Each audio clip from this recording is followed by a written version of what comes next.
The assessments now are terrible. They're really saying that there's no fish out there. So the question is, what's really going on? 2012 was the warmest oceanic year we saw on record.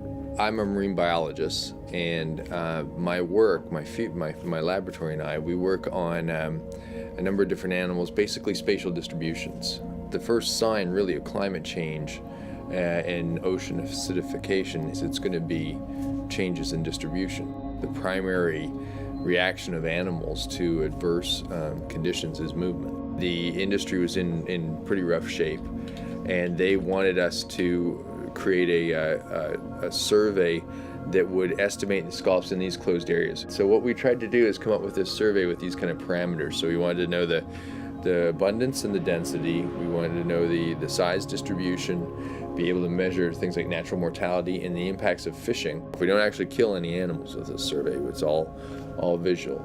Every image is looked at again, counted, checked, quality controlled, and that's the data that we supply to the Marine Fisheries Service and the New England Fisheries Management Council, which they then use to help base and justify their rotational management. We saw how that distribution changes. The scallop industry at the time was, as I said, it was facing bankruptcy, and it brought in about 98 million a year.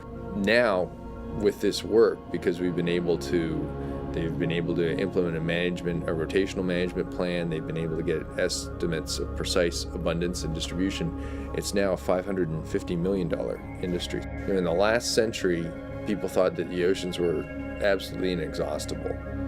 And in this century, that paradigm's completely switched, and people think that there's nothing out there. There's just beer cans rolling around on George's Bank. And so we're trying to actually provide some scientific information that actually says, well, no, this is actually what's out there. Right now, I have 11 graduate students. The labs, there's about 20 students in it, and we've just completed 10 surveys with the scallop work. But we've also been funding high school students and undergrad students to do the processing.